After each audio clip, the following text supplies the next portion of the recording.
প্রচণ্ড ঠান্ডা। মক্কায় অনেক গরম ছিল, বাংলাদেশের মধ্যে গরম ছিল মক্কায়, কিন্তু মদিনায় যখন নামি তখন প্রচণ্ড ঠান্ডা, হাত জমে যাচ্ছে, এরকম ঠান্ডা। এই পরিবেশটা সব মিলিয়ে কিন্তু অনেক সুন্দর। যারা হজ করতে আসেন তারা মক্কা থেকে এখানে তো অবশ্যই আসতে হয়। মসজিদ নববী, এখানে রওজা শরীফে আমরা সালাম দিই।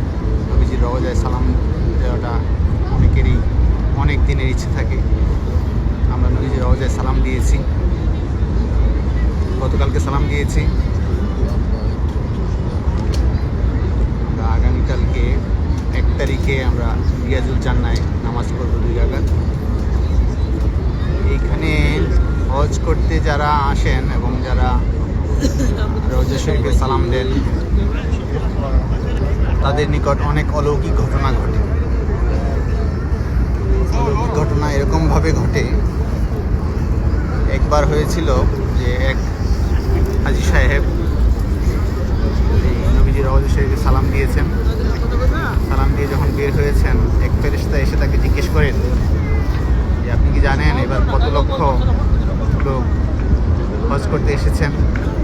তখন ওই হাজী সাহেব বলেন যে আপনি তো আকাশের বাসিন্দা, আকাশ থেকে এসেছেন, আপনিই বলেন কতজন হজ করতে এসেছেন। তখন ওই ফেরেশতা বলে 6 লক্ষ লোক হজ করতে এসেছেন। তারপর ফেরেশতা জিজ্ঞেস করে আপনি বলেন কতজনের হজ কবুল হয়েছে? তখন হাজী সাহেব বলেন আপনি তো আকাশের বাসিন্দা, আপনি বলেন কতজনের কবুল হয়েছে? তখন উনি বলেন 6 লক্ষের মধ্যে মাত্র 6 জনের হজ কবুল হয়েছে। এখন এই কার হজ কবুল হলো, এটা যার কবুল হয় সে সরাসরি বুঝতে পারে।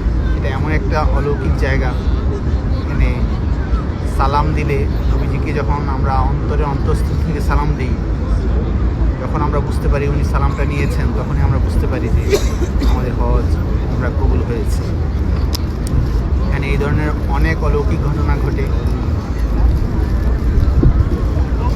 এর প্রত্যেকটি হজের এবং উমরার প্রত্যেকটি কার্যক্রমেরই আলাদা আলাদা মাহাত্ম্য আছে। এক হাজি হজ করতে এসেছিলেন, হজ করে যাওয়ার পরে তাকে তার হুজুর জিজ্ঞেস করেছিলেন যে তুমি যে সাফা আর মারোয়ায় ছুটাছুটি করেছ, তোমার কাছে কি এরকম মনে হয়েছে যে তুমি এতটাই উদ্গ্রীব স্রষ্টার জন্য, এবং স্রষ্টাও এতটাই উদ্গ্রীব যে তোমাদের মধ্যে সম্মিলন হয়েছে, তুমি স্রষ্টাকে খুঁজে পেয়েছো, তোমার কাছে তোমার সামনেই স্রষ্টা ছিল, তুমি খুঁজে পেয়েছো, এরকম কি মনে হয়েছে? তখন ওই হাজী সাহেব বললেন না, আমার কাছে এরকম মনে হয় নাই যে স্রষ্টাই আমার সামনে আসছে। তখন ওই হুজুর তাকে বলেন যে তোমার হজ হয় নাই, তুমি আবার হজে যাও। তারপরে তাকে জিজ্ঞেস করা হলো তুমি যখন মিনায় শয়তানকে পাথর মেরেছ, তখন কি মনে হয়েছে তোমার কলবের যে শয়তান রয়েছে এগুলি তীব্র বিদ্যুৎ বেগে তোমার কাছ থেকে ছুটে বের হয়ে গেছে, এরকম কি মনে হয়েছে? তোমার মনের মধ্যে যে কামনা বাসনা, হিংসা বিদ্বেষ আছে এগুলো বের হয়ে গেছে বিদ্যুৎ বেগে, পাথর ছোড়ার সাথে সাথে বের হয়ে গেছে, এরকম কি মনে হয়েছে তোমার মধ্যে? হাজী সাহেব বলেছিল না, এরকম মনে হয় নাই। তখন হুজুর তাকে বললেন তোমার হজ হয় নাই, তুমি আবার হজ করতে যাও। এইভাবে আবার কাবা শরীফে ঘুরতে ঘুরতে অর্থাৎ তাওয়াফের করা নিয়ে হুজুর ওই হাজী সাহেবকে জিজ্ঞেস করেছিলেন যে তুমি তাওয়াফ করতে করতে আল্লাহকে যখন স্মরণ করেছো, যখন বলেছ লাব্বাইকা আল্লাহুম্মা লাব্বাইক, তখন কি আল্লাহ তোমাকে বলেছে যে লাব্বাইক হে বান্দা আমিও হাজির? তুমি কি শুনতে পেরেছো আল্লাহ তোমাকে লাব্বাইক ডাকে সারা দিয়ে লাব্বাইক বলেছে? তখন ওই হাজী সাহেব বলেছেন না, আমি শুনি নাই। তখন হুজুর তাকে বললেন যে তুমি তোমার হজ এখনো কবুল হয় নাই, তুমি আবার হজ করতে যাও। তো প্রত্যেকটা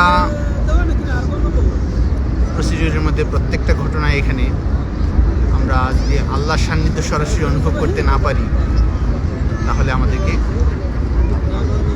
এই সরাসরি অনুভব করার, সরাসরি আল্লাহর সান্নিধ্যে আসার, সরাসরি রওজা মুবারকে নবীজিকে সালাম দেওয়ার যদি আমরা পেতে পারি, তাহলে আমরা অন্তরে অন্তঃস্থল থেকে অনুভব করতে পারি যে আমাদের উমরা, আমাদের হজ কবুল হয়েছে।